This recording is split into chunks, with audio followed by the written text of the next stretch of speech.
किसान विरोधी काला कानून वापस लो, वापस लो, वापस लो, किसान विरोधी काला कानून वापस लो, वापस लो, वापस लो, किसान विरोधी काला कानून वापस लो, एमएसपी की गारंटी दो, किसान विरोधी काला कानून वापस लो, एमएसपी की गारंटी दो। पूंजीपतियों के लिए लाखों बनाए गए किसान काले ठंड में कानून ठिठुर को रहे हैं। वापस लो, प्रधानमंत्री जी अन्नदाताओं को आतंकवादी कहना लाखों बंद किसान करो, ठंड में मर रहे हैं सर।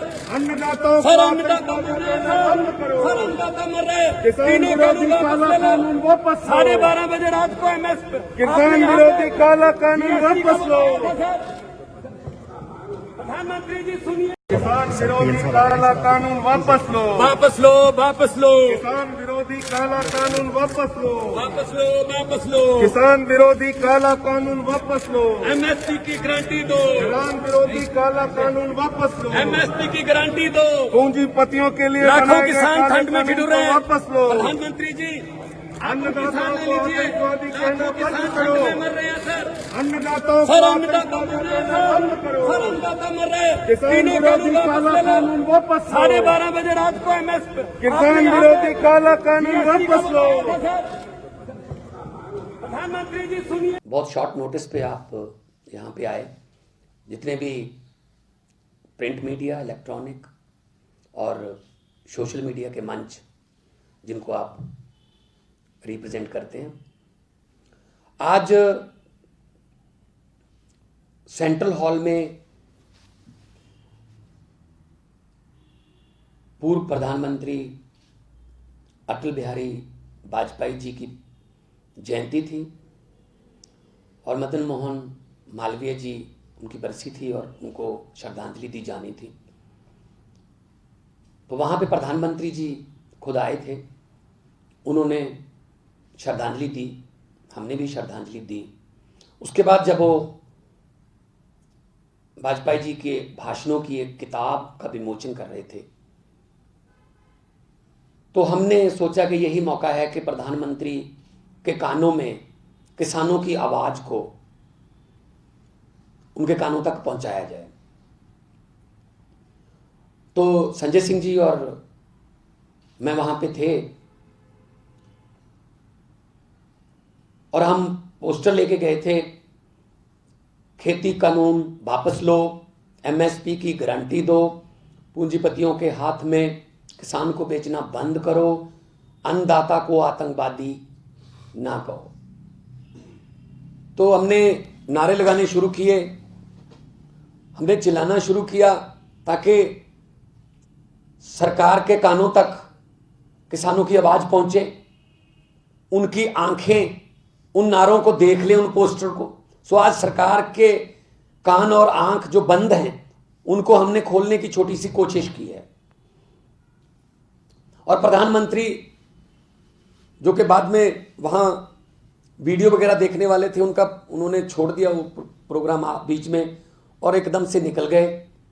मतलब हम भी एमपी हैं, चुने हुए हैं, वो भी एमपी हैं, चुने हुए हैं, तो कम से कम बात तो सुन लेते।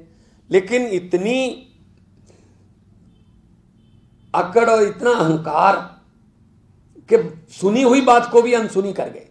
इससे ज्यादा नजदीक नहीं प्रधानमंत्री के जा सकते थे हम। तो जो मैं ये भी कह रहा था कि प्रधानमंत्री जी, किसान ठंड में ठिठुर रहा है, अन्नदाता मर रहा है बॉर्डर पर, आप तीनों खेती कानून वापस लो। इसी सेंट्रल हॉल में आपने रात को 12 बजे सेंट्रल हॉल खुलवाकर ज्वाइंट सेशन में जीएसटी का कानून लागू किया था। अब इन कानूनों को रद्द करने के लिए एक दिन का सेशन बुला लो, लेकिन आप लोग कहते हो कि एक दिन का सेशन बुलाना है तो कोरोना बहुत वायलेंट है और बंगाल में हजारों की भीड़ इकट्ठी करके रैलियां कर रही है बीजेपी, तो कोरोना बहुत साइलेंट है। तो नीयत में खोट है।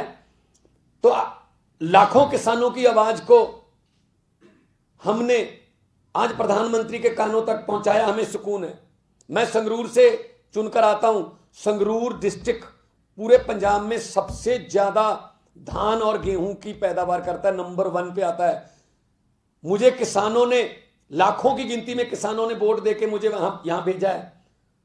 अब और मिलने का कोई तरीका ही नहीं है प्रधानमंत्री से। संसद वो चलाते नहीं है, कहां बोले फिर हम। प्रेस कॉन्फ्रेंस वो नहीं करते, वन वे बोलते हैं प्रधानमंत्री। या तो रेडियो पर बोलते हैं वन वे, या फिर किसानों के साथ बात करते हैं वेब के जरिए वन वे। किसानों को मिलने के लिए गुजरात जाते हैं, अपने मनपसंद किसानों को बुला के वहां उसको बोलते हैं ये किसानों के साथ प्रधानमंत्री आज मिले। अजी आपके घर के 20 किलोमीटर के रेडियस में लाखों किसान बैठे हैं, उनसे मिल लो। नहीं, उनसे नहीं मिला जाएगा। और नियत में खोट देखो, एक तरफ तो बुलाते हैं बातचीत के लिए, दूसरी तरफ तारीफ कर देते हैं। आज ही तारीफ की है कि बिल बहुत अच्छे हैं, और खुद ही कह रहे हैं अमेंडमेंट कर देते हैं। अमेंडमेंट का मतलब है खामियां मान रहे हैं, कमियां मान रहे हैं, लेकिन साथ में बहुत तारीफ कर देते हैं।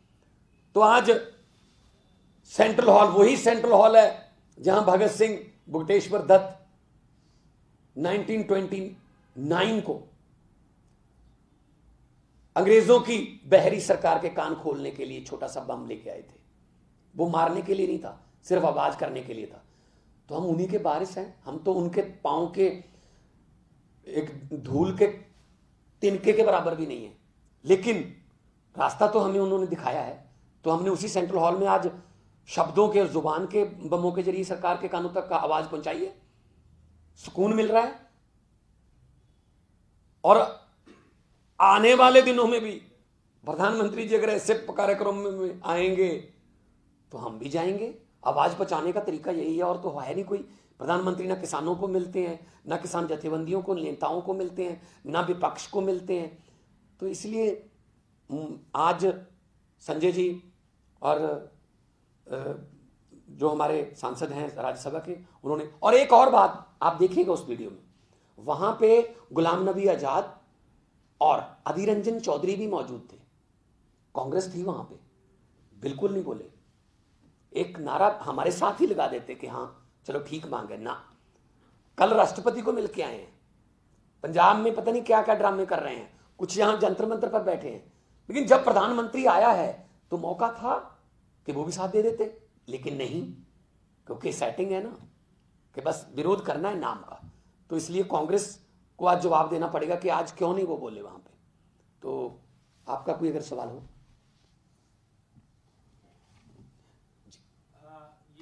आप कांग्रेस की बात कर रहे हैं, कांग्रेस लगातार कल जैसे आपने कहा राष्ट्रपति से मुलाकात की, क्या वो सही समय था इस तरह विरोध करने का? ये वाला बिल्कुल सही है, और कहीं मिलते ही नहीं है प्रधानमंत्री।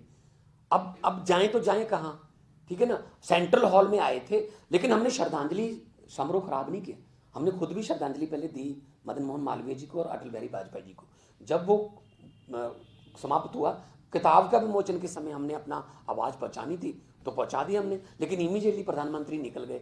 सुन तो लेते, हम कोई आंदोलनकारी वहां थोड़ी है, लेकिन हम उनके रिप्रेजेंटेटिव हैं, हम संघर्ष के साथ हैं। इसलिए हम इलेक्टेड हैं, हमें बुलाया गया है, नेता सभी बुलाए थे सभी पार्टियों के, तो हम गए और हमने आवाज उठाई। हमें तो ये तरीका सही लगता है।